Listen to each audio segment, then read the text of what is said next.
반갑습니다. EAA 아카데미 두 번째 금년 시즌을 시작하면서 첫 번째 약 100분 가까이 여러분들하고 만나게 된 하영선입니다. 여러분들은 21세기 중반의 세계가 어디로 가고 그 속에서 나는 또는 내가 포함되어 있는 공동체는 어디로 갈 것이며 또 어떻게 가도록 해야 될 것인가, 이런 것이 궁금하리라고 예상합니다. 그런데 기대와는 약간 다르게 첫 강의의 시작이 역사 속의 젊은 그들 19세기와 21세기로 제목이 여러분들한테 전달됐으리라고 생각합니다. 또 아마 참고로 해서 읽어볼 자료들을 읽어보라고 제가 실무진들한테 나눠줬습니다. 그러면 21세기 중반을 보려고 하는데 왜 이렇게 거의 200년 가까이 되돌아간 얘기부터 시작을 하려고 하냐 하는 얘기부터 좀 시작을 해볼까요? 지금 PPT 첫 번째 장에 떠 있는 역사 속의 젊은 그들이라고 하는 저 책자는 내가 쓴 글들이 대부분이 그렇습니다만은 처음부터 역사 속의 젊은 그들이라는 제목으로 한 권의 책을 쓰려고 시작했던 작품은 전혀 아닙니다. 그럼 무슨 인연으로 저기 나오는 7, 8명의 사람들과 내가 만나서 얘기를 나누고 또 그 얘기를 나눈 결과는 누군가의, 특히 미래를 담당하고 있는 젊은 그들한테 전해줘야 되겠다, 그런 부담감 또는 책임감 같은 걸 느껴서 그게 아마 EAA 공개 강연을 한 10년 전에 했었던 것 같고, 또 그것으로 좀 아쉽다 그래서 그게 마지막에 책자로 만들어졌습니다. 본론으로 들어가기 전에 만난 얘기를 잠깐 하면, 저기 7, 8명의 사진이 떠 있습니다. 맨 마지막 거는 사실은 내 20대 말의 얼굴입니다. 왜 당신이 거기 꼭 들어가야 되냐 하는 지적도 있었습니다만은 저자 사진 겸해서 들어갔다고 생각하시면 될 것 같은데, 아까 얘기대로 처음 시작은 역사에서 시작한 것이 아닙니다. 저희 얘기는. 내 관심은 21세기에 있었습니다. 여러분들이 지금 이 수강,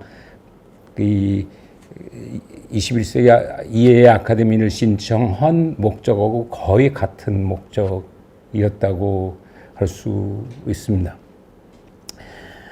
21세기를 왜 들여다보기 시작했냐고 물어본다면 가장 중요한 시점은 아마 1991년 12월 24일 크리스마스 이브였던 것 같습니다. 91년 12월 24일의 크리스마스 선물 치고는 엄청난 선물을 결국 받게 되는데, 사실은 금년이 바로 91년으로 치면 30주년 기념인데 의외로 우리는 다 잊어버리고 있고 별로 큰 행사가 금년에 없습니다. 그날이 바로 소련이 해체되었던 해입니다.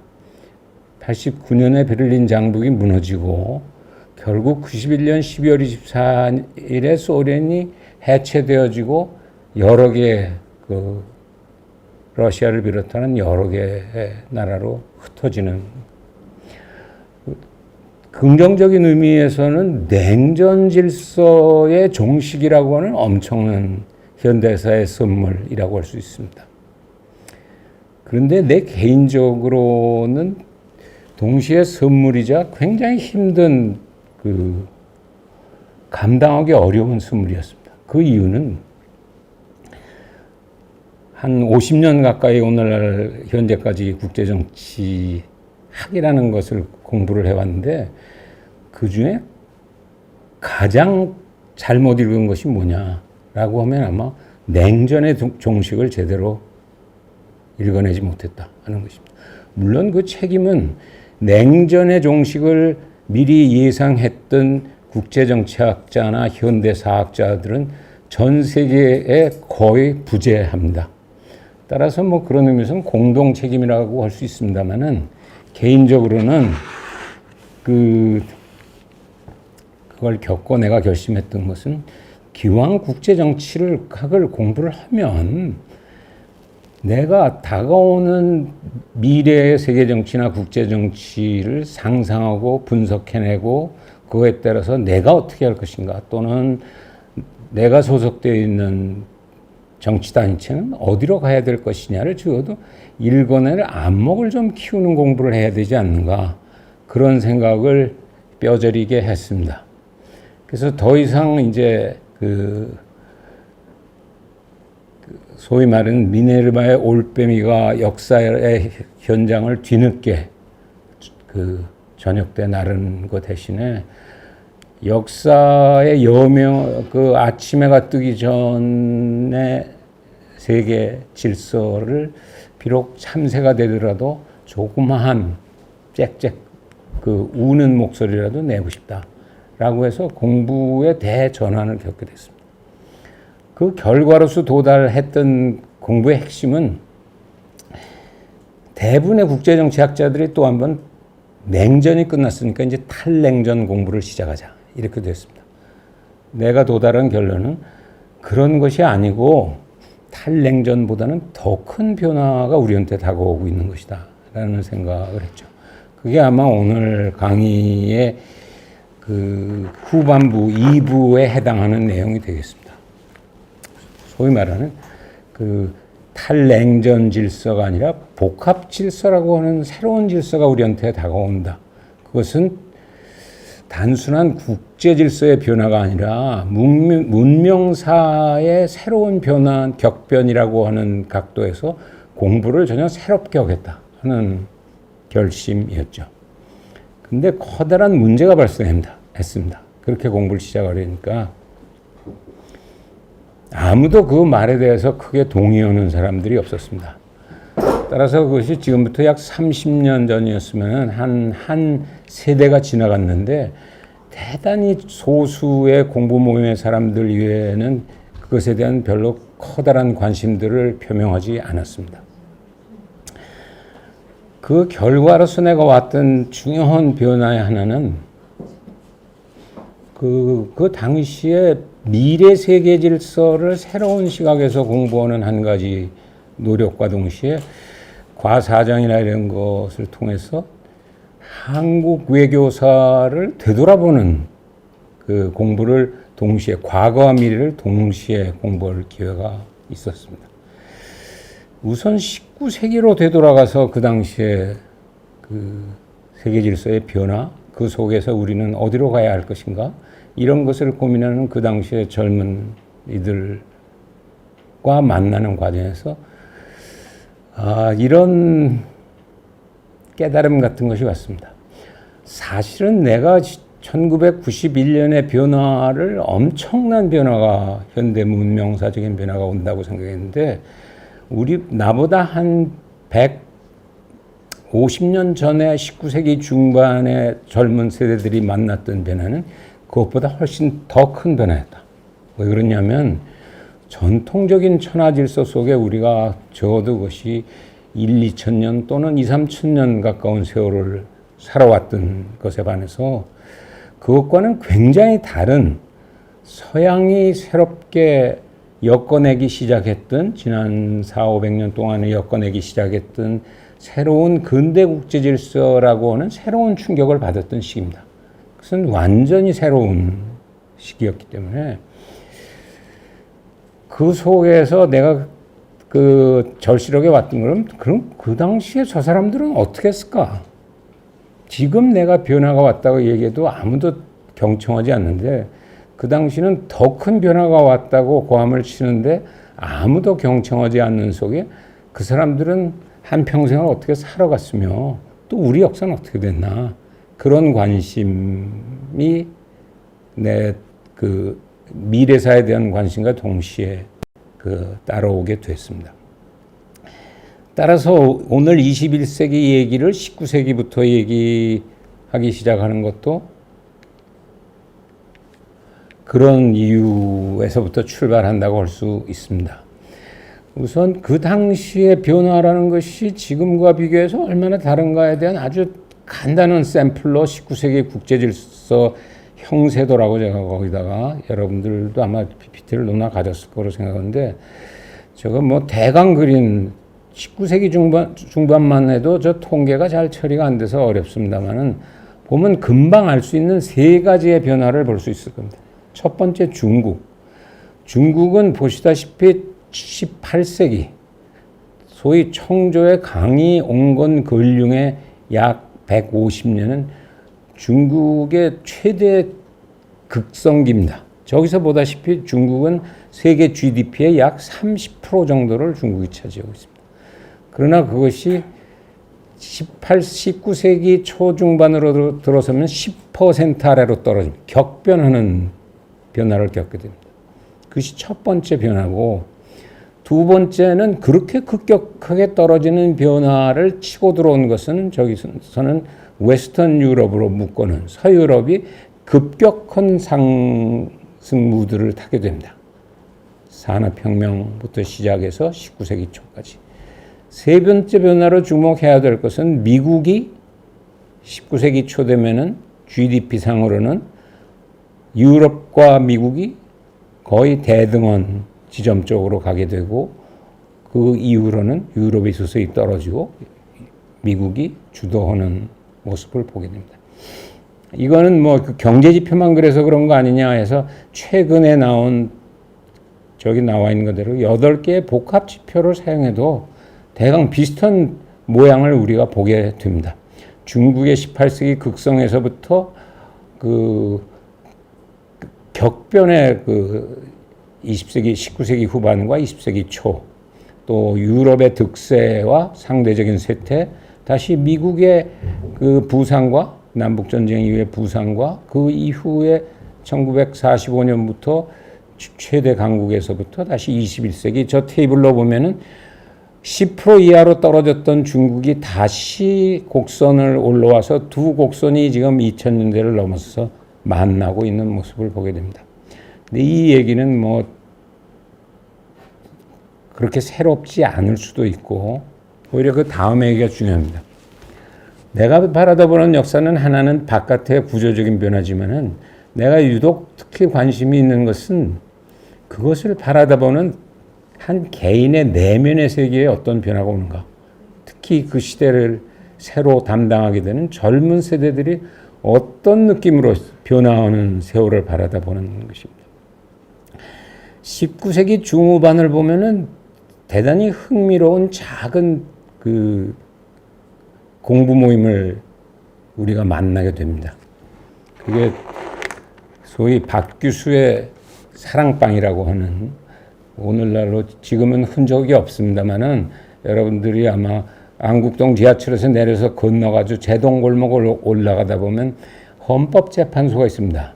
헌법재판소 수의실에서 못 들어가게 할 가능성이 많긴 합니다만 들어가면 한쪽 구석에 박규수의 사랑방이 있었던 것에 그 비석 하나만이 서 있습니다. 여기가 당시에 박규수의 사랑방이었다. 근데 박규수의 사랑방에서 무슨 일이 벌어지고 있었던 것인가 그 당시에. 박규수는 뭐 역사 속의 젊은 구들을 좀 읽어보면 아시겠지만은 그 시대를 대표하는 뭐 비교적 선각 중에 한 사람이었다고 할 수도 있고 당시는 꼭 그 정치 현실과 학문이라고 하는 것이 반드시 둘로 나누어져 있는 것이 아니기 때문에 현실적으로는 병현양요, 신미양요 때는 그 실무를 처리하고 평양에서 신미양요를 성공적으로 처리하고는 오늘날로 치자면 서울시장을 거쳐서 우의정까지를 거쳤던 사람이죠. 긴 얘기를 줄여서 하면 박규수가 77년에 세상을 떠나니까 1807년생이니까 지금 나보다도 사실은 어린 나이죠. 70이 채 되기 전에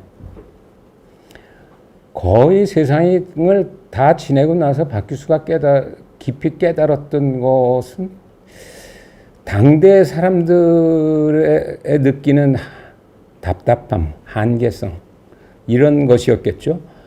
자기와 약 한 반세기의 시간을 그 격차를 둔 어린 그 사람들을 데리고 세상을 떠나기 한 3, 4년 동안 사랑방을 운영하게 됩니다. 그 사랑방 자체는 사진이 없어서 저기 떠 있는 것은 KBS가 뭐 상상도로 그렸던 그림이고 거기 참석했던 사람들의 모습은 뭐 대체로 인원이 뭐 10명 전후였습니다. 그 3, 4년 동안 만났던 것에. 우리한테 익숙한 사람들의 경우에 가령 소위 말하는 갑신정변의 4인방 김옥균, 박영효, 홍영식, 서광범 이 강의를 듣는 여러분들보다 사실은 거의 다 어린 사람들이에요. 왜냐하면 박규수의 사랑방이라는 것이 1873, 4년부터 77년까지 운영됐다고 하면 김옥균의 나이가 갑신정변 84년에 할 때 33살이었습니다. 따라서 그 10년 전의 사랑방에서 김옥균의 나이는 23살이라는 얘기죠. 박용효는 김옥균보다 10살이 아릅니다. 그럼 13살이면은 요즘으로 치면 중1에 가깝지 않냐. 그렇게 보면 상대적으로는 우리가 그 어리게 세월을 사는 거죠. 당시엔 10대에 많은 일들을 했습니다.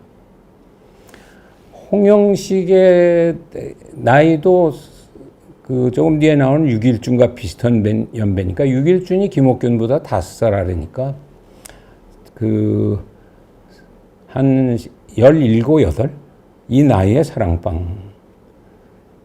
서광범은 뭐 거의 박영효 나이니까. 10대들의 모임과 20대의 김옥균과 당시에 조교에 가까운 사람들이 김윤식이나 어현중 당대에 가장 뛰어난 한학을 하고 있었던 사람들이 그 자리에 있었던 모임입니다. 그 중에 이제 한 사람이 유길준인데, 유길준의 얘기를 좀 하고, 그 다음 이제 21세기로 넘어가려고 하는 이유는 사실은 그럼 19세기 중반을 살아갔던 젊은 세대들, 역사 속의 젊은 그들이 그 당시에 격변의 세월을 살아가면서 어떤 생각을 하고, 어떤 꿈을 꾸고, 어떤 삶을 살고 싶어 하고, 그 결과는 어땠는가, 그런 얘기를 좀 하려고 합니다. 그런데 굳이 유길준에 초점을 맞추는 것은 안 되긴 했지만 대부분의 그 젊은 그들은 좌절하는 삶을 겪게 됩니다. 갑신정변도 실패하고 갑오개혁도 실패하고 뭐 이런 과정에 따라서 글이 거의 남아있지 않습니다. 물론 뭐 내가 접신을 해서 세월을 먼저 떠난 저 사람들의 혼을 불러서 대신 전하노라, 그렇게 역사 속의 젊은 그들을 쓰기는 했습니다만은, 그래도 그나마 글이 남아있는 것은 당대 어려움 속에서 약간 비켜가면서 글이 가장 많이 남아있는 것이 유길준입니다. 따라서 유길준의 글을 중심으로 19세기 중반의 역사 속의 젊은 그들을 다시 한번 되돌아보는 것은 150년 전의 얘기가 아니고 바로 여러분들의 다가오는 미래의 얘기일 수밖에 없다고 하는 얘기죠. 이 유길준이 겪었던 삶이 얼마나 복잡한 것을 설명하는 한 장의 사진입니다. 저것은 1883년 견미사절단이에요.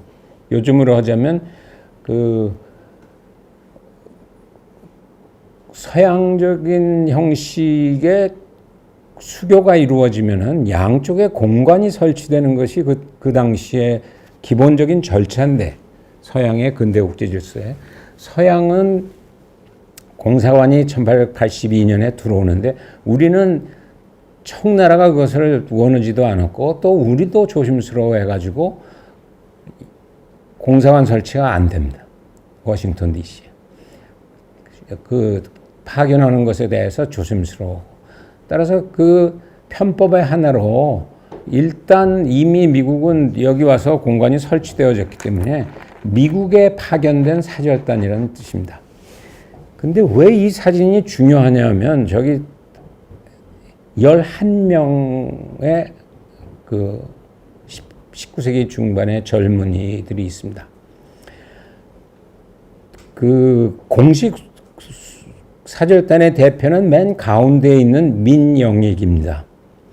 이미 이 강의를 듣는 세대들은 뭐 이 BTS의 세대이기 때문에 잘 기억을 못할지 모르지만은 90년대에 BTS에 가까운 정도의 인기를 끌었던 게 신화라고 하는 노래패가 있습니다.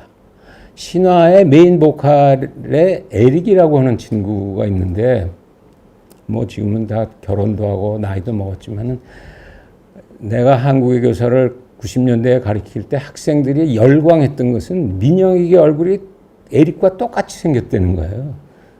그래서 공부하기는 싫어하는데 19세기 에릭은 어떤 삶을 살았는가에 관심이 있어서 그 귀찮아하면서도 학생들이 열심히 민영익에 대한 얘기는 듣는 저 사진조차가 20대 초반의 사진이죠. 민 씨니까 당시의 명성황후가 굉장히 아끼는 가까운 친척이었기 때문에 당연히 정사의 위치에 앉아 있게 되죠. 우리가 얼른 생각하기엔 왜 11명에 갔을까 하는데 11명의 대부분은 통역입니다. 영어를 할 줄 아는 사람이 당시에 없었어요. 이중 통역을 했습니다. 따라서 미국 사람이 영어를 하면 영어를 일본어로 통역하고 일본어 통역을 다시 민영익이나 홍영식이나 서광범 세 사람이 그 나름대로의 공식적인 수행원이고 나머지는 통역, 나머지 두 사람은 그 신변보호죠. 신변보호는 뭐 여러분이 보다시피 체격으로 금방 구분해낼 수 있는 두 사람이 있고 저기 미야오카라고 하는 친구는 당시에 동경제국대학 1학년 졸업하고 2학년에 올라가던 어린 학생이었는데 미야오카가 우리 교미사절장 가는데 왜 따라가냐? 그 당시에 영어를 가장 잘하는 젊은이로 평판이 있었습니다. 따라서 퍼시벌 로웰은 미국 사람인데 일본에 와 있었던 사람이었기 때문에 미야오카가 이 영어를 일본어로 바꾸는 것의 역할을 하는 것이죠. 육일준, 그 변수 또 이런 사람들은 일본에 한 1년여 정도의 그 생활을 보냈던 것에 따라서 일본어로 옮긴 것을 다시 받아서 우리말로 옮기는 이런. 근데 주목을 해야 될 것은 저 11명의 그 의복을 보십시오. 또 헤어스타일을 보세요. 몇 개가 동원되어 있는지 모릅니다. 굉장히 전통적인 갓과 전통적인 한복을 입은 사람도 있고 미야오카나 퍼시벌 로우에서 양복을 입은 사람도 있고 또 울리탕처럼 전형적인 중국 복장을 하고 있는 사람도 있고 같은 한복에도 여러 가지 저기서 그 육일준의 모습이라고 하는 것은 미야오카 옆에 서 있는 상투 같은 그 모습으로 있는 사진입니다. 바꿔서 얘기하면은 전통과 근대가 굉장히 복합되어 있는 형태의 모습을 보여주는 아주 전형적인 사진이라는 것이죠. 그러면 이런 속에서 당시에 육일준이 핵심적으로 어려워하고 고민하던 것은 무엇이었던가 하는 얘기를 조금 하겠습니다. 앞에 육일준의 얘기를 미처 못했던 부분은 육일준도 뭐 그 양반집 자제로서 그 당연히 당시엔 과거를 준비하고 있었고 머리가 다 뭐 그 당대에는 그 수석 합격할 정도의 뛰어난 자질들을 가지고 있었기 때문에 오늘날의 1차 고시에 나오는 초시를 보고 난 결과에 보고 나서 이미 그 한양에서 이름이 회자할 정도로 뛰어난 어린 학생으로 알려져 있었습니다. 따라서 박규수와 유길준의 집안이라고 하는 것은 정조 당시부터 약 5대 동안 그 묘자리 싸움을 같은 것으로 인해서 불구대천의 원수였음에도 불구하고 박규수라고 하는 사람이 당대의 그 한계를 느끼면서 다음 세대에 대한 관심이라고 하는 것 때문에 유길준 한번 불렀어요. 그래서 초면이죠. 그러던 어느 날 1873년 4년 그때가 아마 이제 박규수가 공식 직함에서 관두고 사랑방으로 이제 본격화되는 그 헌법재판소 앞을 지나가고 퇴청을 하고 있었던데 유길준의 집도 제동이었어요. 오늘날도 시작하면 왠지 북촌 이런 쪽들이 양반들 집안이니 그 박규수가 터덜터덜 올라가는 유길준을 보고 불렀어요. 두 번째 만남인 상면이니까 보면서 그래 요즘 뭐하고 지내냐 그랬더니 유길준 대답이 할아버지 보고 한 대답이 뭐 과거 1차 초시는 끝났고 이제 대과 급제 마지막 공부 보면 뭐 당연히 수석 합격할 것으로 당시 일정하게 소문은 나요. 그런데 박기수가 굉장히 의외의 대답을 합니다. 너 그럼 좀 따로 들어올래? 그래서 그 사랑방으로 데리고 갔습니다. 그러면서 유길준한테 하는 얘기가 네가 겪게 될 앞으로의 19세기 중반은 또는 후반은 과거 공부에서 필요로 하는 사서오경과 사서만 가지고는 세상을 살아가기 굉장히 어렵다. 동시에 시무 공부를 좀 같이 해라 하면서 해국도지라고 하는 50권 묶음의 그 한적을 유길준한테 줍니다. 해국도지는 뭐 너무나 유명한 책인데 아편전쟁 이후에 서양이라고 하는 것을 다시 보자고 해서 소위 19세기 당대 중국의 대표적인 지식인이었던 위원이 편집했던 서양 사정들을 모아놓은 글이죠. 뭐 할아버지가 주시니까 받아가지고 예 그러고 나왔어요. 집에 와서 해국도지를 봤더니 여태 읽었던 글들하고는 전혀 다른 내용의 글들이에요. 서양은 어떤 나라들이 있고 이 서양과 싸워나가려면 어떻게 해야 될 것인가 이런 내용들이. 밤새 고민하다가 결국 부모님들한테 고시를 포기하겠습니다. 과거를 포기하겠습니다. 집안엔 난리가 났죠. 그 박규수란 사람이 결국은 그 가문끼리 철천지 원수가 되더니 결국 자식까지 망치는구나. 근데 유길준이 결연히 과거를 안 봅니다. 포기를 하고 소위 말하는 사랑방에 입문을 하게 되죠. 그래서 해국도지로 시작하는 공부를 하게 되는데 무엇이 그렇게 차이가 있었던 것이냐. 저기 그 도표로 그리고 있었던 적어도 선진 시대부터 하나라 은나라가 끝나고 서주에서부터 시작해서 청나라가 망해갈 때까지의 시기를 우리가 흔히 중국이 중심이 되어 있는 천하국가라는 이름으로 부릅니다. 그 국민국가, 네이션 스테이트라고 하는 것은 서양에서는 대체로 15세기, 6세기에 서양이 새롭게 구축하기 시작했던 정치 질서의 모습이고 우리한테 저게 본격적으로 우리하고 부딪히게 된 것은 19세기 중반 서세동점의 시기를 겪으면서입니다.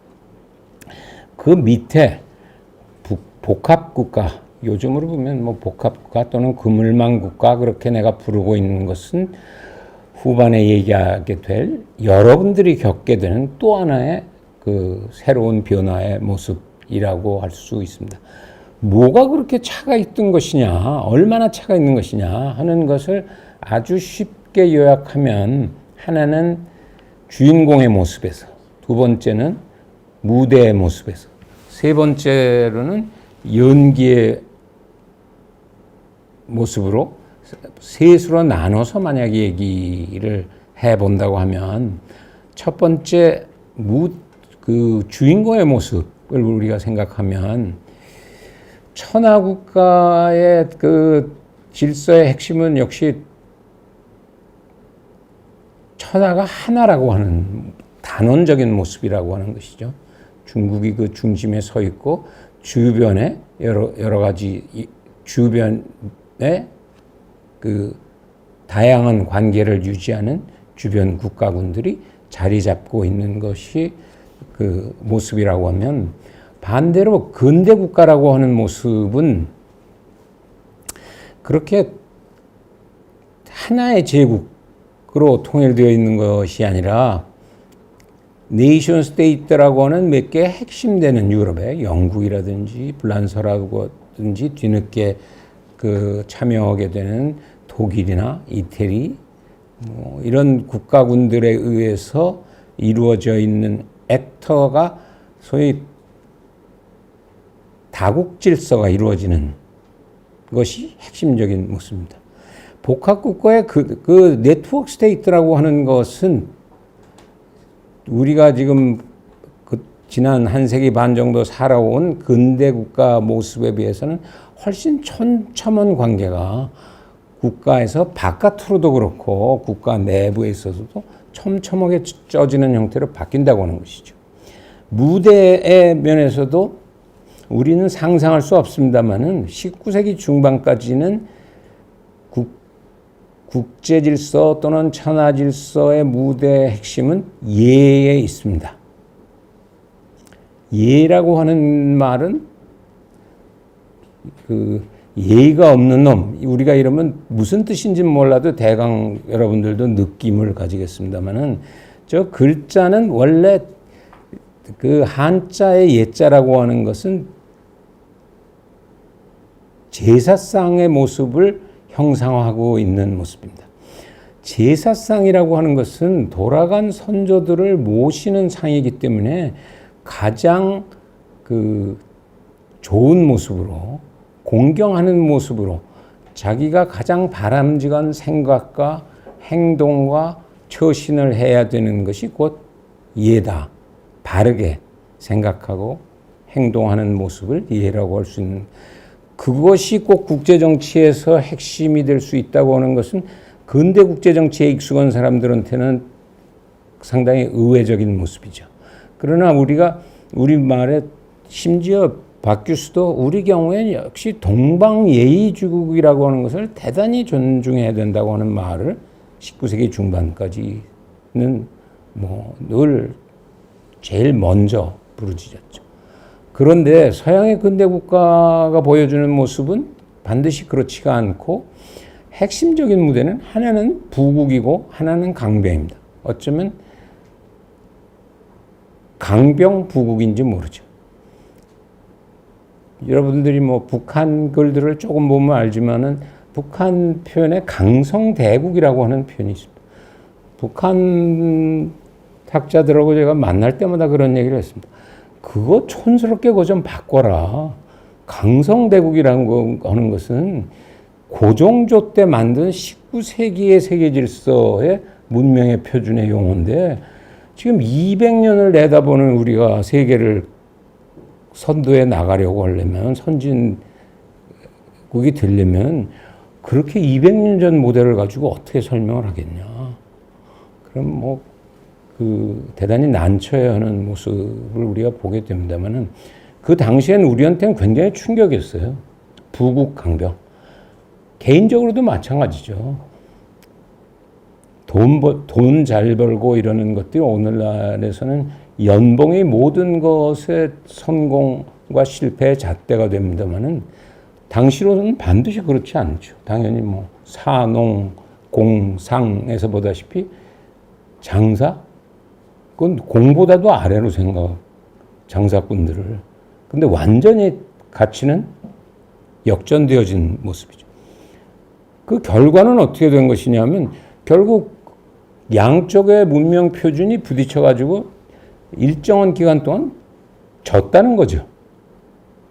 전통적인 문명 표준이 근대적인 문명 표준한테 졌기 때문에 일단은 부국강병이 자리를 잡을 수밖에 없다고 하는 모습이죠.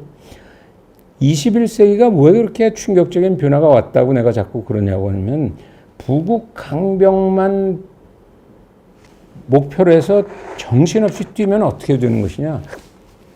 그것이 오늘 우리가 겪고 있는 오늘의 모습입니다. 지금 100명이 넘는 클래스를 이렇게 옹색하게 그 비대면으로 만나게 되는 모습도 이것은 우리는 그것을 코로나 바이러스의 책임이고 또는 그것에 대한 백신을 제대로 생산하거나 공급하지 못한 책임이라고들 끊임없이 주장하고 있습니다만은 아마도 근원적인 책임은 바이러스 입장에서 보면 그거는 너희 책임이야. 너희가 지금 하고 있는 질서가 가져다 준 적나라한 모습이야. 따라서 그것을 조정하는 질서를 만들지 않으면 우리는 비대면으로도 만나기 어려운 질서 속으로 점점 가까워질는지도 모른다. 따라서 그것을 극복해 나가려고 한 궁여지책은 아마도 무대도 훨씬 복합화될 거라고는 나중에 자세한 설명을 하겠습니다만은 저기에 부강은 있지만은 문화나 생태라고 하는 근대적 자기 모순을 극복하기 위한 중요한 새로운 무대를 준비하지 않으면 그 질서는 살아남기 어렵다. 또 새로운 변화는 그런 것들의 저변에는 상상을 넘어서는 정보 지식 기술이라고 하는 기반이 흔들리고 있다.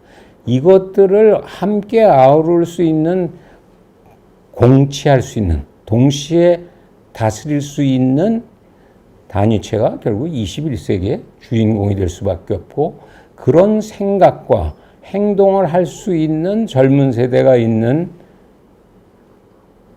공간이 그들이 지구를 살리고 또는 우주를 살릴 거다 하는 얘기죠.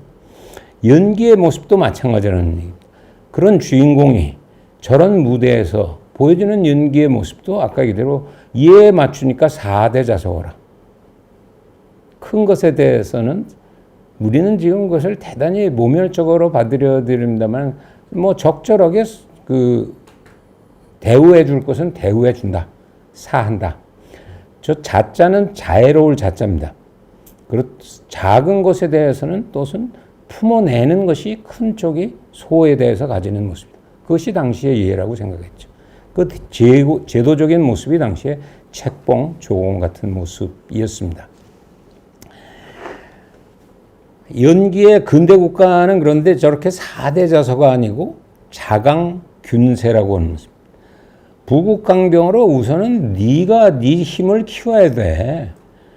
그것이 1차적인 것이고 스스로 키운 힘을 가지고 부족한 것은 주변에 나보다 더 센 힘들이 있으면은 세를 균해서 자강균세하는 것이 살아남는 길이야 라고 하는 근대 국제 질서의 2대 그 연기의 기본 원칙이죠. 뭐 제도적인 모습은 아까 말씀드린 대로 상주외교관, 조약체계 같은 것이 만들어지는데 연기 모습은 저런 자강균세를 하면 어떻게 되는 것이냐. 대개 경쟁, 최대한 협력 또는 갈등 이런 것이 오늘날 우리가 익숙한 국제정치인데 그것보다는 조금 경쟁이 사실은 경이 쟁까지 가지 않는 형태에서 서로 조절되어져서 나도 살고 너도 살고 우리도 사는 형태 새로운 연기가 모색되어지는 것이 21세기 후반의 질서의 모습일 수밖에 없다. 따라서 제도적인 모습도 복합 그물망 외교 뭐 이런 것들을 써놓은 것입니다. 따라서 6.1준이 충격을 받은 것은 저 첫 번째와 두 번째의 갈림길에서 충격을 받은 것이죠. 6.1준, 꼭 6.1준이어야 하는가라고 하는 것에 대해서 물론 내가 당시에 글로서 패자는 늘 역사의 패자라고 하는 것은 기록이 없습니다. 따라서 아마도 가장 할 말이 많았던 것은 당시로 보면 김옥균 같은 사람이었겠죠. 그 당시에 그 젊은 세대 4인방 중에도 김옥균이 어떻게 보면 주도적인 인물이었으니까. 그런 것은 6.1주는 그 뒤를 따라다녔다는 사람에 가깝다. 물론 갑오개혁, 갑신정변이 1884년이면 그 10년 후인 1894년 5년 청일전쟁 어간에 이루어지는 갑오개혁의 실질적인 브레인을 총책이 6.1준이었죠.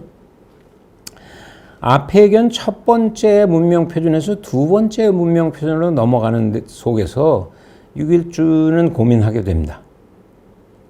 실제 고민은 약 1년 반 후쿠자와 유기치 밑에서 1년 반. 그러고 돌아와서 견미사절단을 83년에 갔다 돌아오질 않고 그 당시의 꿈으로는 하버드에서 공부를 좀 하고 싶다 그래가지고 그 버스턴 근처의 프랩스쿨에서 한 1년 반 정도 있었죠. 그러니까 전체 합치면 3년 정도의 해외 생활을 하게 되는데 그 과정에서 여기는 갑신정변이 나가지고 소위 말하는 문명개화 세력들이라고 하는 것이 완전히 씨를 말리는 상황에 돌아갈 수밖에 없었고 따라서 그것을 물질적으로도 지원해 줄 사람이 없어진 거예요. 사실은 민영에게 돈으로 가서 거기 있었던 그 과정 1년 반, 약 1년 반, 1년 반의 세월을 거치고 돌아와서는 그 귀국하자마자 당연히 개화 세력이었고 돌아오는 과정에서도 김옥균 망명하고 있었던 김옥균을 일본에서 만나고 들어오니까 인천에 내리자마자 붙잡혀갑니다. 그동안의 행적으로 봐서는 당연히 사형감이었죠. 근데 6.1준이 살아남는 것은 천만다행으로 영어를 할 줄 안다는 덕을 보게 됩니다. 거의 7, 8년 과정을 가택연금 상태에 있죠. 당시에 갑신정변에서 실패하니까 다시 원세계를 중심으로 하는 청의 영향 속에서 우리가 닫힌 세월을 보내게 되는데 그러나 대외 관계는 유지되고 있었기 때문에 외국의 문서들을 읽어내고 답신을 해야 될 사람이 있는데 영어를 할 수 있는 사람이라는 것이 거의 존재하지 않았어요. 그 몫을 해내는 그 보상으로 목숨을 부지하게 되죠. 따라서 그 세월이 갑오개혁 거의 직전까지 그런 생활을 보게 됩니다. 갑오개혁을 통해서 잠깐 자기 갑오개혁의 브레인 역할을 해서 개인적인 운도 돌아오는가 싶었는데 알다시피 그것은 그렇게 오래가지 못했고 명성황후의 시해 사건을 통해서 다시 일본 망명해서 거의 10년 끝내고 돌아와서 한 6, 7년 나라가 망하는 것을 보고 굉장히 답답하고 아쉬운 속에서 세상을 마감하게 되는데 이 사람이 그럼 무슨 생각을 했을까라고 하는 꽤 많은 글들이 남아 있습니다. 6.1준 전집이라고 하는 것이 다 수록하고 있지는 않지만은 5권 정도의 내용이 있기 때문에 꽤 많은 글들인데 내가 그것에 관심을 가지는 것은 아까 말하는 전통적인 천하질서와 근대 서양 질서 속에서 조선은 어디로 가야 될 것인가에 대한 답을 어떻게 찾으려고 했는 것인가를 3가지 점을 좀 찝어서 설명을 하겠습니다. 첫 번째로 문명개화론, 두 번째로 지적하는 것이 양절체제론, 세 번째로 잠깐 우리가 들여다보는 것이 군민공칠원. 많은 사람들이 그럽니다. 그거 뭐 그렇게 새로운 게 얘기가 있을까? 그 중에 많은 얘기는 일본에서 베낀 것, 후쿠자와 유기치 또는 그 당시에 일본에 돌아다니고 있었던 얘기들을 통해서 얻은 것들을 정리한 것들이 아니겠나. 그것은 그냥 교양으로 읽는 분들도 그렇고 심지어 저 글들을 전공하는 한평생을 6.1전을 연구한 분들도 속으로는 조금 찜찜하게, 조금은 답답하게 저 글을 읽습니다. 나는 다르게 생각합니다. 물론 저 글을 보면 그 중에 상당 부분은 후쿠자와의 글이 있을 수도 있고 그 중에 일정한 부분은 또 다른 메이지 유신 때 당대 일본의 그 문명 개화를 소개하고 있었던 글들을 소개하고 있는 것은 뭐 명확합니다. 그러나 주목을 해야 될 것은 그 글을 얼마나 인용하고 있느냐가 중요한 것이 아니라 무슨 고민을 하고 있었느냐는 것입니다. 당대의 고민이.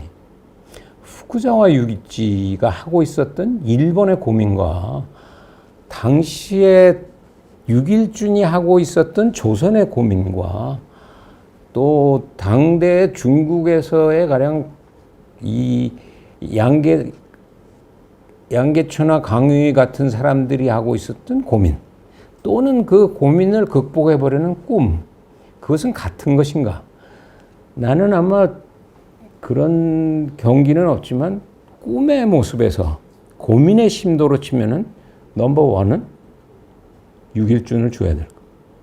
19세기 중반에 조선의 젊은이들이 게임이 안 될 정도의 깊은 고민 속에서 해답을 찾을 수 없는 숙제를 그래도 포기하지 않고 풀어버리다가 결국은 좌절한 모습을 우리가 보는 것이고 그 다음은 아마 뭐 중국이나 뭐 이렇게 또는 일본 이렇게 돼. 따라서 그런 의미에서는 고민의 심도에서는 게임이 되지 않는다. 그런 얘기를 하는 것이죠. 왜 그런 생각을 하냐. 내가 나오기 직전에 그 베이징에서 이 비대면 이걸 신청을 했다고 긴 이메일을 나한테 보낸 학생이 있던데 여태까지 문명개화라는 걸 그렇게 교과서적으로 보다 굉장히 다른 글인 것 같은데 문명개화 저 서유견문을 뭘 가지고 읽었으면 좋겠습니까? 그 소개부터 좀 해주실 수 없습니까? 하는 얘기를 시작으로 해서 뭐 굉장히 장문의 그 이메일을 보냈는데 단도직입적으로 텍스트로 얘기하면 사실은 저것은 국한문 혼용체로 쓰여져 있습니다. 따라서 그 쓴 사람의 답답함, 억울함, 풀어보고 싶은 꿈 이렇게 치면은 그 언어로 읽어주는 것이 좋습니다. 국한문 혼용체로. 그러나 아마 이 사이트를 보는 거의 100명이 넘는 대부분은 당대 국한문 혼용체를 못 읽는 답답함이 있습니다. 베이징에서는 뭐 혹시 한문을 조금 알면 읽을 수 있습니다. 따라서 국한문 혼용체는 어떻게라도 보아야 된다. 따라서 내가 의도적으로 저기에 국한문 혼용체를 띄워놓은 것이에요. 우리가 말하는 요즘의 국한문 혼용체하고도 굉장히 다른 것이죠. 거의 한자를 다 쓰고 그 토시나 이런 것 정도를 이제 우리말로 쓴 것들이겠죠. 이것에 대한 우리말 번역, 쉽게 읽을 수 있는 번역들은 뭐 여러 개가 나와 있습니다만은 그 중에 하나를 내가 찝어서 소개하기에는 대단히 조심스럽습니다.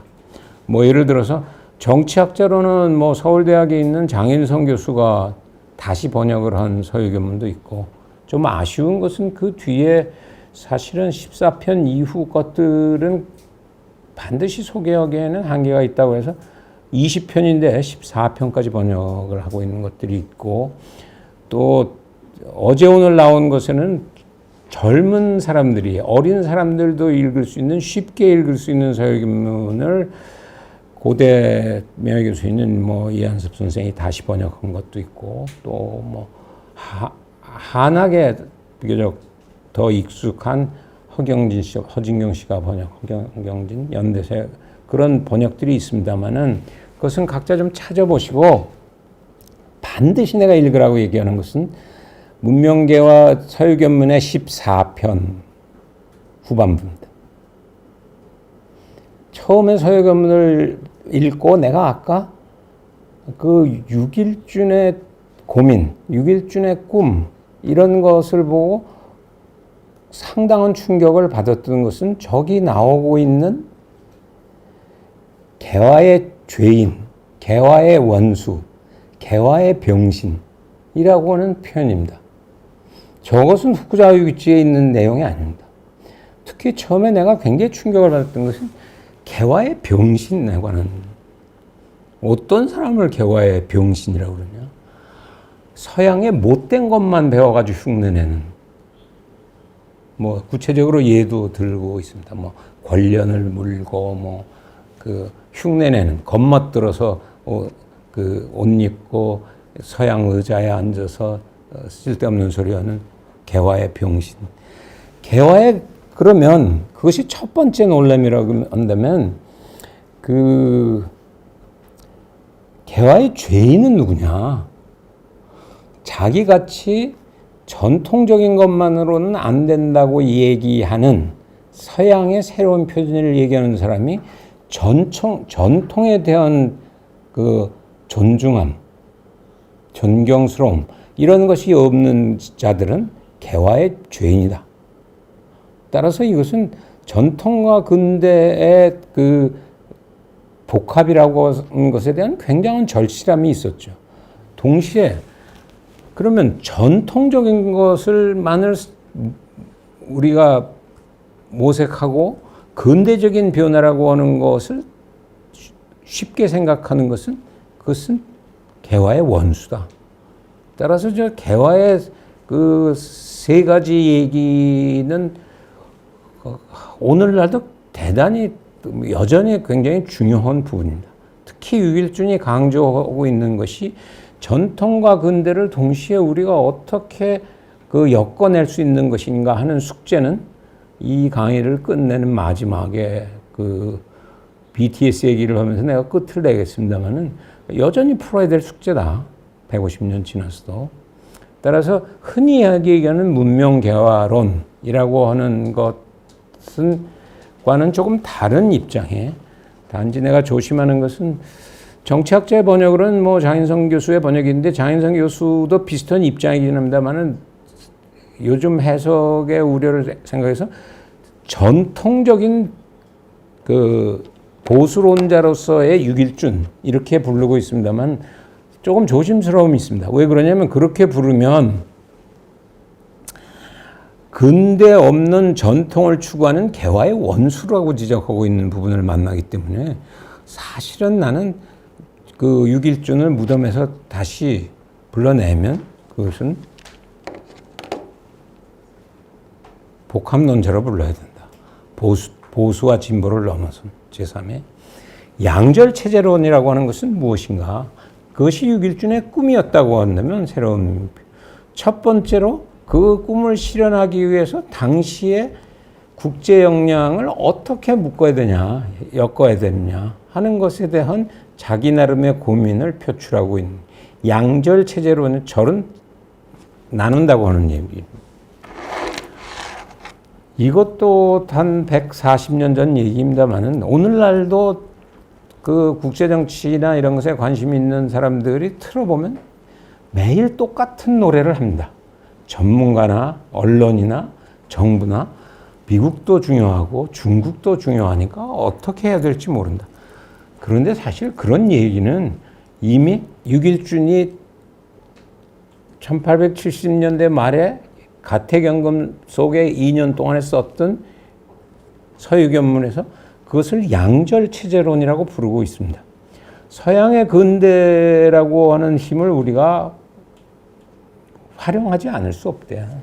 그러나 현실적으로 그 시기는 자기는 가택연금 속에서 원세계의 10년의 감국 정치가 벌어지는 속에서 청나라를 벗어나겠다고 얘기하는 것은 개인으로도 죽음을 의미하는 것이기 때문에 중국과의 특수관계는 특수관계대로 잘 이어나가야 되겠다고 하는 의미에서 양절체제론이라고 하는 얘기를 하게 됩니다. 따라서 오늘날 우리 고민은 이미 시작은 100여 년이 됐다는 것이죠. 세 번째로 얘기하는 것은 군민 공치론을 얘기를 합니다. 서해견문에서 말하시다시피 군과 민이 함께 다스려야 된다. 뭐 그렇게 새롭냐 그 얘기가. 새롭죠. 그것은 오늘의 시기에서는 새롭지 않지만은 당시로는 군과 신과 민의 관계에서 적어도 명분적인 측면에서는 군이라고 하는 것은 치할 수 있지만 민이 치할 수는 없습니다. 민치라고 하는 것은 바꿔 얘기하면 민주에 해당하는 것인데 그것은 받아들여질 수 없는 것이죠. 따라서 5개로 나눈 저 속에서 국민공화정체를 차마 추천하지 못하는 것은 추천하는 그날로 양절이 넘어서서 만약 근대 국제 질서로 가자고 하면 청나라한테 맞아 죽을 것이고 국민공화정체로 가자고 그러면은 당시에 조선조 속에서의 맞아 죽을 수밖에 없는. 따라서 대단히 조심스럽게 군치는 당연한데 민자도 좀 집어넣자. 군민공치로 가자. 따라서 국내 역량의 아마 그 모색에 대한 그 고민의 발로라고 얘기할 수 있습니다. 내가 왜 후쿠자와가 생각하는 것보다 왜 6.1준의 고민이 훨씬 깊으냐. 당시 일본이 겪고 있었던 그 문명 표준에서 서양을 따라가는 것도 우리보다 훨씬 쉬웠고 일본은 전통 천하질서 속에 그렇게까지 깊이 들어와 있지 않았기 때문에 비교적 빨리 탈출할 수 있었고 그것을 위한 국제 역량의 활용에서도 우리보다는 훨씬 덜 어려운 여건에 놓여 있었죠. 국내적으로도 그 전통 질서에서부터 물론 그 메이지 유신을 해가는 속에서의 국내적인 갈등이 있었습니다만 우리와는 비교할 수 없는 여건은 있었기 때문에 그 어려움을 주는 올림픽이 있다고 그러면 그것은 아마 뭐 랭킹에 들어가기 어려운 후쿠자와 특 금메달을 받아야 되는 6.1준의 차이 편차라고 할 수 있습니다. 그런데 그러면 왜 실패한 것인가? 3가지의 꿈이 다 좌절한 것이죠. 첫 번째 생각했던 새로운 문명 표준, 전통과 근대의 복합은 아주 초보적인 발상은 난 옳았다고 생각합니다. 그것의 복합을 모색해야 되는 것인데 그것이 구체화되기에는 시간도 부족했고 주어진 시간도 부족했고 그것을 함께 고민해야 될 그 최소한의 핵심적인 노력도 이루어지기가 어려웠다. 따라서 방향은 설정되어졌지만은 조금 어설펐다. 가령 내 스승이었던 동주 선생의 표현으로 들자면 운물가에 찾아가서 숭늉 찾은 것 같은 아쉬움이 있었다.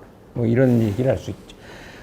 국제 역량 파트에서는 현실적으로 양절을 이룰 수가 없는 균형을 할 수 있어야 되는 것인데 그렇게 균세를 양절을 통해서 균세를 하기보다는 균세를 하려고 하는 세력이 우리를 역으로 그 통제하는 결과를 맞이했기 때문에 우리는 쉽게 생각했던 것이죠.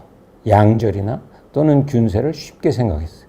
그렇게까지 나라가 빨리 독립신문을 우리가 읽어보면은 이제 청이 물러났으니까 우리가 조금 균세를 하고 국내 개혁을 하면은 그런 대로 근대 국가를 건설하지 않을 것이냐. 무엇을 착각한 것인가.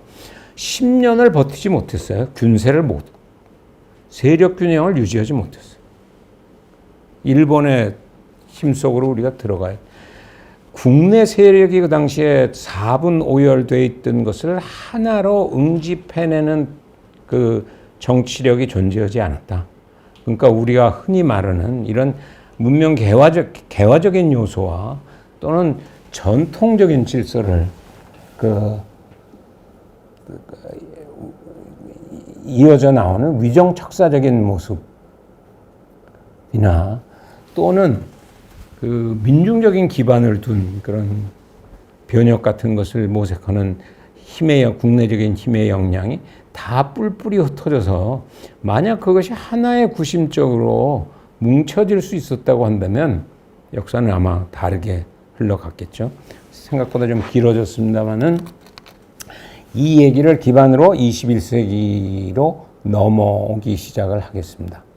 21세기 아태 신문명 재건축과 한반도는 조금 전에 얘기했듯이 지금 우리가 놓여 있는 것이 19세기의 새로운 문명 표준의 변화처럼 얼마나 격변이라고 생각할 수 있는 것인가 라고 하는 얘기에서 6.1준처럼 그럼 그 속에서 우리는 어떤 꿈을 꾸어야 하는 것인가, 그 꿈은 이루어질 것인가. 첫 번째로 아까 19세기 질서의 형세도에 따라 이어서 21세기 아태 형세 질서 처음 모두의 오늘의 시점으로만 보면 보다시피 미국이 GDP로 보면은 22조, 중국이 17조 가까워져 가고 있고, 일본 5조, 독일 4조, 뭐 이런 분포도를 보게 됩니다. 아까 설명한 것과 약간 유사한 것들이 됩니다만은 이런 전망을 여러분들이 무대의 중심에 서서 풀어야 할 2050년이나 60년이 되면 어떻게 되겠는가. 여러 가지 다양한 전망이 있습니다만은 내가 보기에 가장 접근하고 있는 전망으로 보이는 것은 대체로 2050년에서 60년 사이에 미국과 중국이 GDP상으로 거의 만나지 않겠는가. 40조에서 50조 달러 정도에서 만나지 않겠는가 라고 하는 모습이죠. 그 밑에 인도, 독일, 일본 같은 모습을 보게 됩니다. 이것은 군사적인 추세입니다. 전체로 보면 미중의 경제력은 굉장히 빠른 속도로 접근하고 있습니다.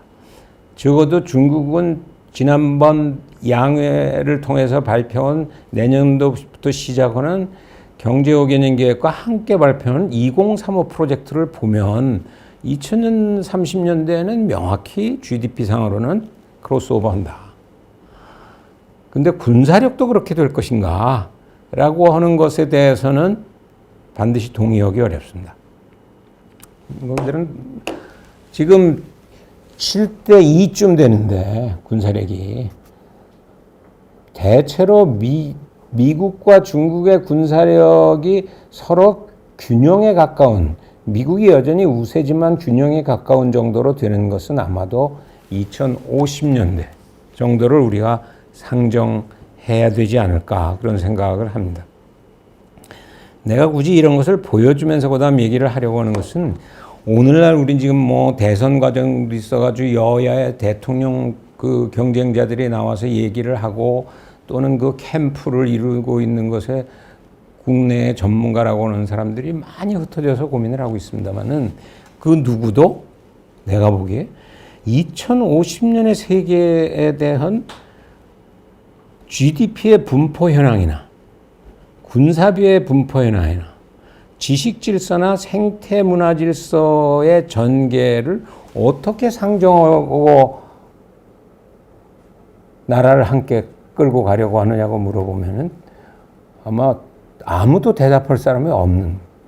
따라서 그 대답은 나와 여러분들이 할 수밖에 없고 우리가 남은 시간 동안에 함께 고민할 수밖에 없다는 것이죠. 단 부국 강변에서 군사와 경제를 보여줬습니다만은 샘플의 하나로 21세기가 훨씬 복합이라고 하는 것의 대표적인 이해 하나로 지식이 굉장히 중요하다. 기술의 혁명적인 변화에 따라서 그것의 구체적인 표현은 뭐 여러 가지가 있습니다만 아주 쉬운 것이 하나 소위 싱크탱크라고 하는 것이 있습니다. 전 세계에. 대체로 소위 말하는 싱크탱크가 10,000개를 넘고 있습니다.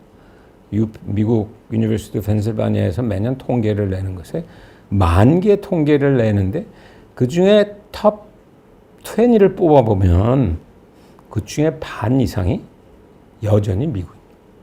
그 다음이 유럽이고 아시아나 라틴 아메리카를 찾으려면 하나 둘 찾으면 다행입니다. 한국은 어떻게 되냐? 다행인지 불행인지 모른다만 EAI가 56인가 그래요. 그러면 경제하시는 분들은 한국 경제가 10몇인데 왜 싱크탱크에는 50이 하는 싱크탱크밖에 없냐? 그렇게 물어보는데 어쩌면은 싱크탱크를 잡아야 된다고 하는 것이 굉장히 중요하다는 것을 이미 선두주자에 있는 미국이 잘 알고 있다는 것의 역설적인 표현인지도 모르겠습니다. 따라서 지금 우리가 겪고 있는 이 변화를 이런 핫데이터를 조금 틀을 주어 본다고 한다면 이 질서의 모습은 저기 보다시피 천하질서, 국제질서, 냉전을 겪어서 복합질서라고 이렇게 되어 있는데 지금 마무리로 얘기하려고 하는 것들은 복합질서의 형성과 전개기에 해당하는 파트가 되겠죠.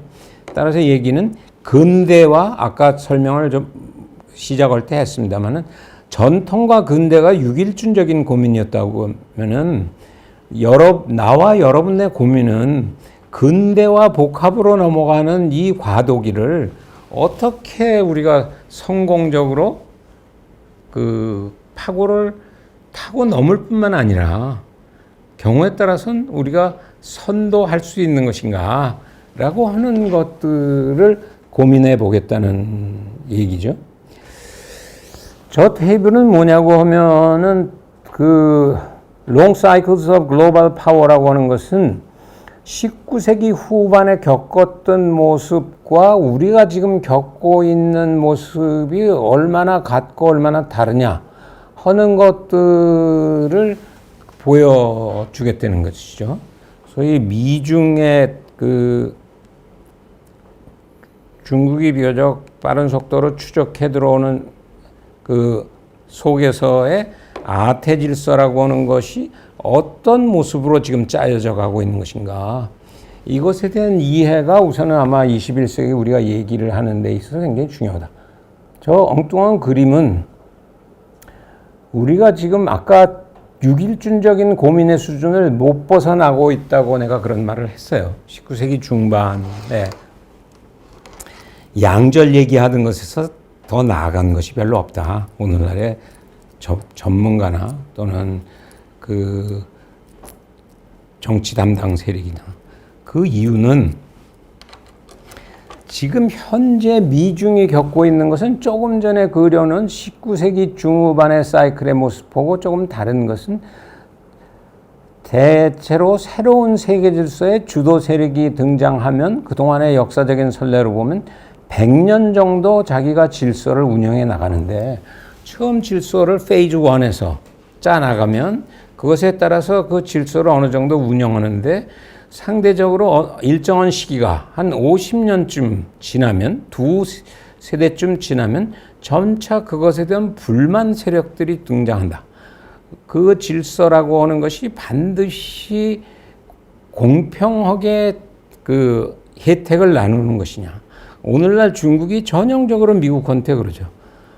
세계 질서의 그 가치라고 얘기하는 것이 왜 꼭 미국의 가치가 지구적 가치냐.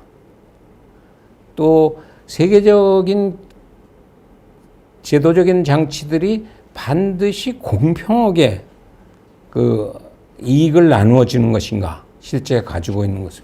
그런 불만이 터지기 시작하는 것은 저기 말하는 제3국면에 해당하는 것이죠. 페이즈 3가 어쩌면 우리가 미중 관계가 상대적으로 겪고 있는 페이즈 3에 해당합니다. 4국면은 그렇게 되어가지고 좀처럼 그것이 조정되어지지 않으면 그 싸움이 그 과정에서는 결국은 힘을 키울 수밖에 없다고 해서 점점 갈등은 심화되어져서 그동안의 선례를 보면은 전쟁의 모습으로 치달았던 것이 기왕의 역사다. 그것이 우리가 여러분들이 겪어야 할 향후 그 22세기 중반부터 후반까지 겪어야 할 모습인데, 그 속에서 그러면 이런 독특한 질서의 모습에서 어떤 표준을 우리가 건축해 내야 되는 것인가? 아까 얘기한 전통적인 천하 질서에서 육일준이 꿈꿨던 근대 국제 질서의 질서를 한국적인 변형을 하니까 세계였다. 전통과 근대가 복합되어진 문명계열은 천하 질서와 근대국 질서를 섞은 양절 체제, 군치와 민치가 합친 그것만을 가지고, 그 수준을 가지고 21세기를 극복하기는 어렵다 하는 얘기입니다. 제가 하는 얘기는. 그러면 어떻게 하라는 얘기냐? 저기서 보면 첫째, 주인공의 면에서는 복합으로 바뀌었다고 하는 것은 26일준의 고민이 근대 국가를 그 핵심으로 하는 것이라고 한다면, 21세기 중후반에서는 근대 국가는 당연히 중요하지만은 그것이 바깥으로는 초국가와의 네트워크들을 어떻게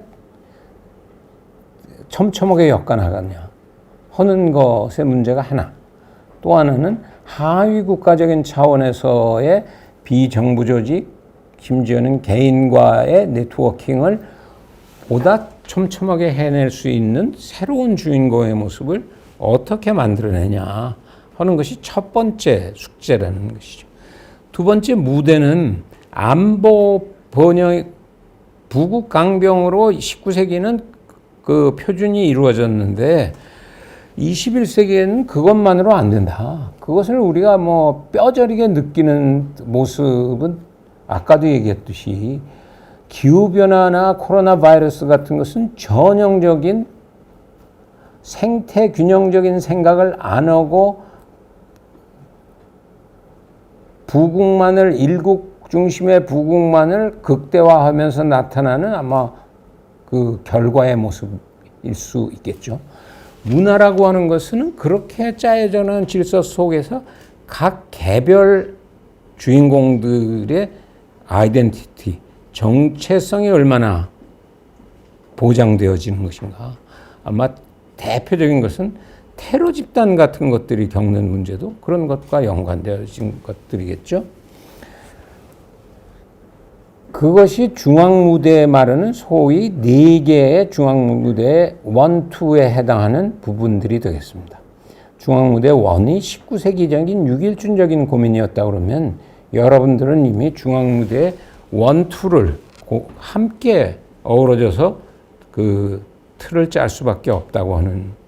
세 번째로는 기층무대라고 하는 것을 써놓은 것은 19세기부터 일어나고 있는 가장 중요한 변화의 하나가 그 근대에 등장해서 정치라고 하는 것이 기층무대에서 대단히 중요했는데, 뭐 대표적인 선례들이 아마 근대 국가가 형성되어지고 불란서 혁명 같은 것들을 겪게 되는 것들이겠죠. 그러다 19세기가 되면서는 경제가 무대의 핵심으로 기층무대가 되었던 것에서 21세기를 맞이하면서는 그 첨단 기술의 혁명이라고 하는 것을 겪으면서 기술, 정보, 지식의 기층 무대에 새로운 무대가 등장하게 됐다. 따라서 마지막으로는 이것들을 훨씬 어떻게 균형 있게 엮어내느냐고 하는 상층 무대가 마지막으로 존재해야 된다라고 하는 것을 지적을 한 것이고, 연기라고 하는 것도 앞에 근대 국가에서는 그 단순히 그 치열한 경쟁과 그 속에서 협력 또는 것이 분쟁으로 가지 않는 최소한의 노력으로 생각했는데, 21세기에 들어와서는 조금 더 새로운 얘기들, 구체적으로는 아마 진화생물학에서 많이 표현하는 자기조직화와 공동진화, 어려운 말이라고 생각할 수도 있습니다만은 자기 조직화라고 하는 것은 새로운 변화하는 질서에 대해서 그 스스로 자기가 자기를 재구성해내는 노력과 동시에 타자들의 변화와 어울려서 같이 어떻게 바뀌느냐라고 하는 것을 통해서 궁극적으로는 소위 공생이라고 하는 문제가 21세기에 주어지는 연기의 핵심이다. 무슨 얘기냐 하는 것을 조금 더 구체적으로 여러분들이 그 머릿속에 그리려고 하면 우리 얘기로 들어가서 얘기를 조금 구체화하겠습니다. 똑같이 아마 6.1전의 3대 그 목표였던 것이므로 크게 보면 아마 세 가지 얘기를 하게 되겠습니다. 그 앞에 지금 PPT에 들어가 있는 것은 이런 변화 속에서 지금 미국과 중국이 어떤 노력을 하고 있는 것인가 하는 것을 먼저 깔고 한국에 가야 될 길을 그 PPT에서는 보여주고 있는 것인데 조금 시간에 쫓기고 있으니까 조금 빠른 형태로 미국과 중국이 어떤 노력을 하고 있는 것인가 하는 것을 좀 보겠습니다. 미국이 하고 있는 얘기는 특히 이제 바이든 신정부가 들어와서 뭐 아주 축약적으로 얘기하면은 이 사람들도 변화가 심상치 않다는 것은 충분히 느끼고 있습니다. 제가 National Security Strategy Guidance라고 하는 것에 인테림자가 붙는 것은 금년 말쯤 아마 정식해서 NSSR이라고 하는 것이 나오게 될 것에 그 중간 발표 첫 센텐스가 난 대단히 그 인상적입니다. Our world is at an inflection point. 우리말로 하자면 일종의 변곡점에 서 있다고 하는 것이죠.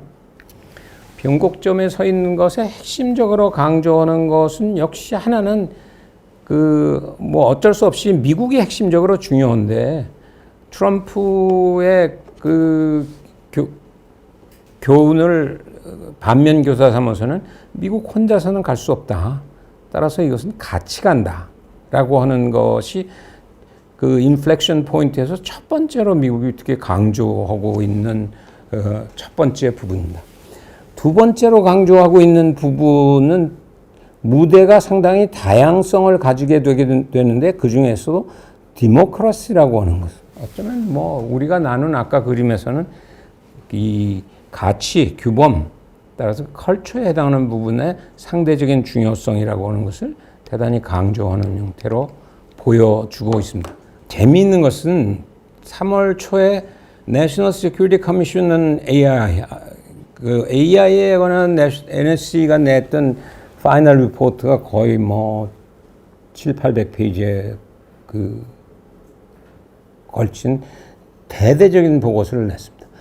내가 아까 설명대로 기층 무대의 변화가 얼마나 중요하냐고 하는 것인데 저기를 보면은 새로운 시대의 변화의 모든 것의 기조는 결국은 새로운 기술의 변화라고 하는 것이 핵심적으로 중요할 수밖에 없다. 그것 중에도 핵심은 AI에다 일종의 핵심을 두는 것이죠. 물론 뭐 AI 다음 부수적으로는 BT에 해당하는 것들이 있을 것이고, 그다음 뭐 이 데이터 부분이든지 또는 커뮤니케이션 5나 6 이런 것들이 있지만은 그것의 가장 핵심적인 것을 AI에 대한 설명을 하고 있고, 그러면서 얘기하고 있는 것은 두 가지입니다. 하나는 그것에 대한 중대한 위협의 상대가 중국이기 때문에 이것을 이 파트에서 확실하게 잡아야 되겠다고 하는 자기 생각들을 얘기하고 있고, 특히 인상적인 것은 저게 파이널 리포트의 executive 의 마지막 센텐스인데 저기 표현이 AI is going to reorganize the world.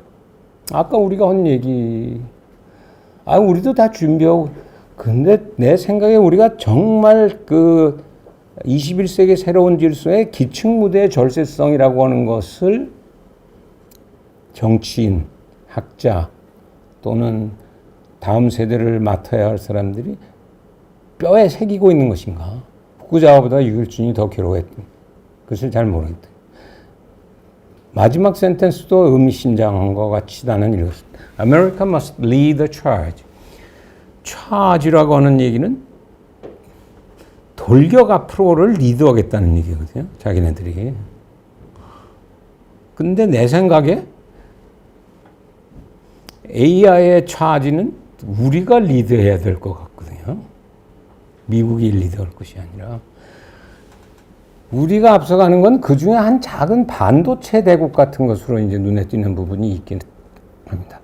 그것은 아까 말한 A, B, C, D, E 이런 첨단 기술 혁명이 일어나는 것에 기저되는 핵심 기술의 한 작은 부분이지만은 그 중에도 메모리 반도체 부분의 작은 부분을 우리가 잡고 있는, 그러니까 과대 포장하지도 말고 그렇다고 너무 그 오그라드는 과소평가하지도 말아야 될 게 우리 위치고, 그러나 어디로 가야 될 것인지는 명확해야 된다는 얘기죠.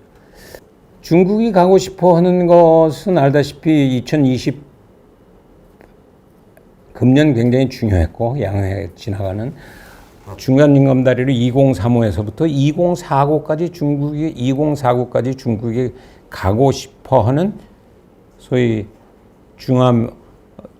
중화민족의 위대한 꿈이 있죠. 중국이 원하는 그 꿈의 방향이라고 하는 것은 적어도 커다란 방향은 조금 전에 미국이 지금 추구하는 거를 따라가는 모습을 일단은 2049까지는 보게 됩니다. 저기 보면 크게 보면 하나는 외교, 경제, 기술, 규범, 안보라고 하는 복합 무대죠. 외교라고 하는 경우는 크게 보면은 그것을 신형 국제관계라고 부른다.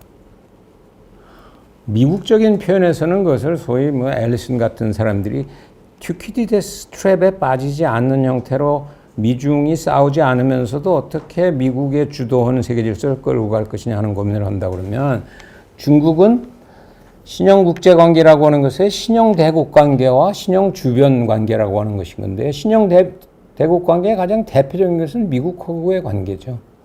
따라서 우리가 주목해야 될 것은 신형 대국관계의 핵심 그 목표는 첫 번째는 불충돌, 불대결, 정면 승부는 안 하겠다는 것이죠. 상호 존중, 합작 공영, 합작이라는 것은 우리 표현으로 하면은 협력에 해당하는 것들이 되는데, 우리한테 보다 중요한 것은 주변국 외교입니다. 우린 여전히 중국의 입장에서는 주변이에요. 그러나 주변에서는 미국에 대하는 것보다는 중국의 국가 핵심 이익이라고 하는 부분을 보다 확실하게 챙기겠다. 국가 핵심 이익은 중국 입장에서는 하나는 국가 안전의 문제고, 두 번째는 대외적인 주권의 문제고, 세 번째로는 경제 발전, 세 가지에 저해되는 것에 대해서는 결연히 맞서겠다고 하는 것이 아마 중요한 부분. 그게 하나 우리가 주목을 해야 될 부분이고, 경제, 뭐 미국이나 마찬가지로 중국도 기술이라고 하는 부분을 대단히 중요하게 생각을 하고 있습니다. 저기서 보다시피 2017년 AI 목표 같은 것을 설정하고 있는 것을 보아서도, 따라서 양쪽이 아까 말한 복합 무대에서 상당히 치열한 게임이 지금 진행되고 있는 모습이기 때문에 이것은 6.1전이 바라다 봤던 것보다는 훨씬 복합적으로 진행되어지고 있다. 외교와 경제와 기술과 규범과 안보에서 그렇게 해서 무대의 모습을 잘 보여줬던 것이 지난 3월 미국과 중국이 알래스카에서 모여서 했던 회의인데, 우리가 상식적으로 가지고 있는 것하고는 각고도 다른 것이, 한편은 치열한 말싸움이 진행됐습니다만은 크게 보면 세 주제로 나눠진다. 절대 양보할 수 없는 부분에 치열한 각축의 모습이 하나 있고, 두 번째로는 상호 이익을 극대화하려고 하는 부분, 주로 경제 파트의 부분이고, 기술도 어느 한계 내에서는 그런 요소를 가지고 있습니다.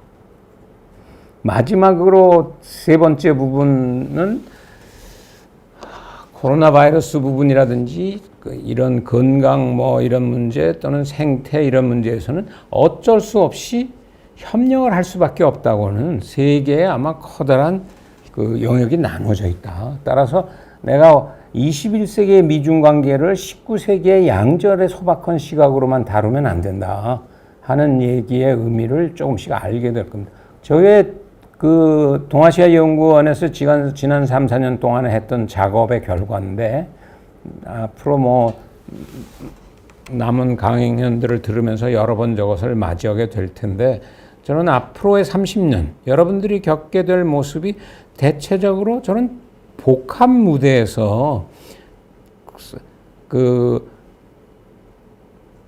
경쟁이 이루어지는 부분이 있고 협력이 되는 부분이 있고 갈등이 있는 부분이 있는 것들이 2020에서 2030으로 40으로 2050으로 진행되어지는 모습이기 때문에 그것에 맞추어서 우리는 움직여야 된다. 대단히 소박한 얘기를 하기는 대단히 조심스럽다. 그 다음 장. 그 얘기를 조금 구체적으로 얼마 안 남은 시간에 하겠습니다. 그 6.1준의 꿈의 세계의 꿈이라고 하는 얘기를 했습니다마는 21세기 한국의 꿈이라고 하는 것에서도 첫 번째 꿈이라고 하는 것은 오중 그물망 국가 짜기가 대단히 중요하다 하는 포인트입니다. 그 얘기는 아까 얘기대로 지금 21세기에 겪고 있는 질서의 모습이라고 하는 것이 전통 천하 질서도 아니고 19세기 근대 국제 질서의 단순한 모습도 아니고 그것보다는 훨씬 복잡하게 짜여져 있는 모습이기 때문에 그 중에서 오중 그물망을 짜려면 5개 정도를 내가 추천을 한다. 첫 번째는 흔히 그 젊은 세대들한테 뭐가 관심이 있니? 그러면 통일이요. 라고 시작하는데 섭섭하게 들리는지 모르지만 지금 우리한테 시급한 것은 통일은 어쩌면 3번째쯤 중요한 것인지 모른다. 가장 시급한 것은 아시아 태평양 질서의 그물망 짜기의 문제다. 라고 하는 것이죠. 그건 뭐 당연한 것이 아시아 태평양은 인구도 세계 인구의 과반이 모여 있고 GDP도 과반이 모여 있고 군사비도 과반을 쓰고 있고 남북한이 합쳐봐야 뭐 2조도 안 되고 세계 GDP는 100조인데 군사비 2조에 남북한 군사비 합쳐봐야 1천억도 안 되고 어느 것을 지표를 해도 통일만 가지고 우리가 21세기에 역량을 충분히 발휘할 수는 없어요.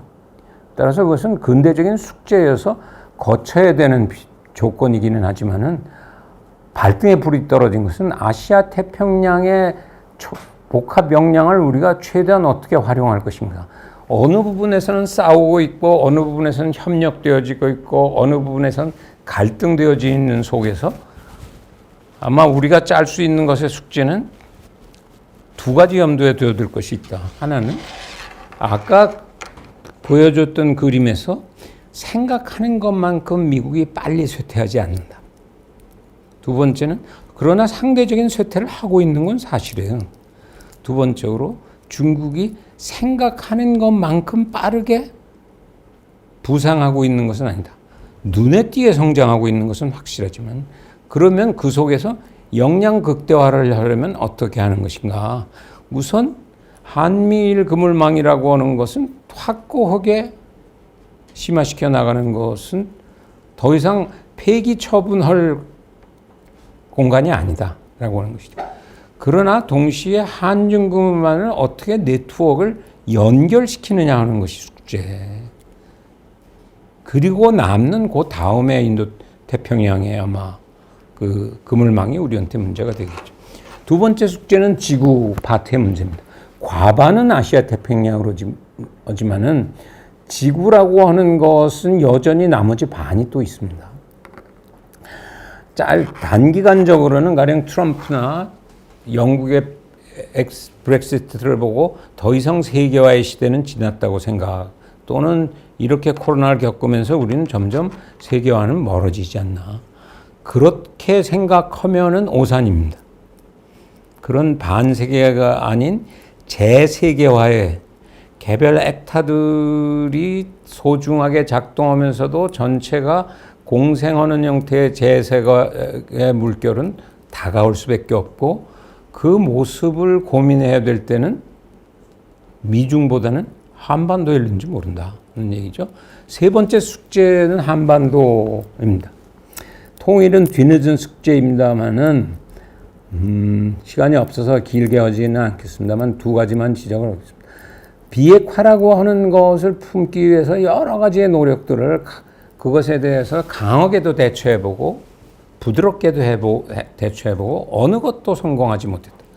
그러면 포기해야 되냐고 하는 생각까지 합니다만은 포기할 수는 없는 것이 북을 위해서도 남을 위해서도 아태를 위해서도 바람직한 것이고 단 중요한 숙제 하나는 따라서 북이 그 길을 가는 것이 바람직하지 않다는 것을 보여주는 비용을 극대화하기 위한 제재와 억지, 비핵화를 생각하는 것에 그 이익이 최대화되는 포용의 확대가 중요하고 동아시아 연구원이 특히 강조하는 것은 마지막 부분입니다. 국내 변환이라고 하는 부분입니다. 냉전이 아까 1991년에 꿈같이 우리한테 역사적인 선물로 다가왔다고 그러는데 그 선물의 숨은 최대 공로자는 고르바초프였습니다. 최근 그 세계 4개가 몇십 년 동안 사료 검토를 한 결과로 나오고 있는 보고서들도 국제정치학자들의 사기에 우리가 놀아났다. 미국이 치열한 경쟁을 통해서 소련의 경제나 이런 것들이 주저앉았다고 하는데 그 요소도 있지만 역시 고르바초프의 신사고라고 하는 것이 굉장히 중요했다. 따라서 북한도 21세기에 19세기 고정적인 선진국가 모델이 아닌 비핵을 기반으로 온 새로운 국가로 태어나기 위한 신사고라고 하는 것이 어떻게 가능한 것인가 북한 자생적으로 소위 진화생물학에서는 셀프 오가나이제이션 문제를 그것이 아마 굉장히 중요한 숙제일 것이다. 통일의 문제도 많은 사람들이 근대적인 통일을 얘기하는데 그것은 19세기적인 통일의 방식이고 21세기적인 통일의 방식은 액타는 액타대로 남북은 남북대로 있는 속에서 서로 어떻게 네트워킹을 하는 것이냐 하는 21세기적인 통일을 우리가 새롭게 고민해야 될 때가 됐다. 그것이 여러분들의 숙제다. 네 번째는 사이버 공간의 확보의 문제입니다. 아까 얘기한 대로 미국도 그렇게 바이든 행정부도 굉장히 강하게 얘기하고 있고 미국은 따라서 지금 모든 것의 싸움은 무역전쟁이나 이런 걸 해보니까 안 된다는 건 명백합니다. 중국을 통제를 했더니 그것이 미국 경제까지도 엄청난 영향을 미칩니다. 그러면 차선책으로 기술을 빨리 잡아야 되겠다. 그런데 기술도 이미 상당한 부분은 그것이 네트워킹된 요소를 가지고 있기 때문에 쉽사리 일방적으로 그것을 통제해낼 수는 없는 부분이 있습니다. 그러나 미국은 그것이 무대의 가장 격렬한 공간이기 때문에 우리 경우도 아마 가장 핵심적인 공간은 저 사이버 공간에서의 우리 위치 설정을 어떻게 할 것인가. 우리한테 주어져 있는 가령 우리도 무슨 AI 국가 전략 발표 뭐 이런 것들이 없는 것은 아닙니다만은 저런 것들을 가지고 정말 싸움이 벌어져야 되고 그 대통령 후보자들 속에서도 싸움이 이루어져야 되고 얼마나 그런 것에 대해서 그 예민도를 우리가 확보하는 것이냐 하는 것이 중요하다는 얘기죠. 시간이 거의 다 돼가는 상황이어서 마지막 얘기를 하고 몇 가지 질문만 받겠습니다. 마지막에 국내 부분의 네트워크가 중요하다고 하면서 오늘 이런 아카데미를 하는 이유도 이 냉전 산업화 세대가 소위 말하는 386, 80년대 386, 오늘날의 586, 우리 사회의 모든 영역의 중심을 차지하고 있는 그것을 나는 탈냉전 민주화 세대로 부르는데 그들의 세대들이 지금 얘기하는 21세기의 이런 복합 신문명 질서의 변환을 감당할 준비도 없고 준비 그 결심도 없다고 나는 보입니다. 따라서 어쩔 수 없이 이것은 복합 디지털 세대에 해당하는 여러분들의 몫이고 여러분들이 이것을 어떻게 엮어내는 것인가. 흡사 6.1준이 생각했듯이 그렇다고 그 앞에 것들과 완전히 그 선을 긋는 것은 아니지만은 전통과 근대와 복합이라고 하는 것은 하나로 엮어내는 모습으로 한 개인의 삶도 그렇게 아마 전통인과 근대인과 복합인을 동시에 살아가는 복합 디지털인을 살아가는 모습으로 여러분들이 준비를 할 수밖에 없고 동시에 그 속에서 자기가 맞는 무대에서 그 무대도 그렇게 갖고 나갈 수밖에 없는데 여러분의 선배들이 그것을 충분한 그 준비 작업을 해서 여러분들한테 아마 넘겨주지는 않을 것이다. 그러니까 뭐 역설적으로 말하면은 여러분들이 해야 할 일이 너무 많다고 하는 의미에서는 축복일는지 모른다.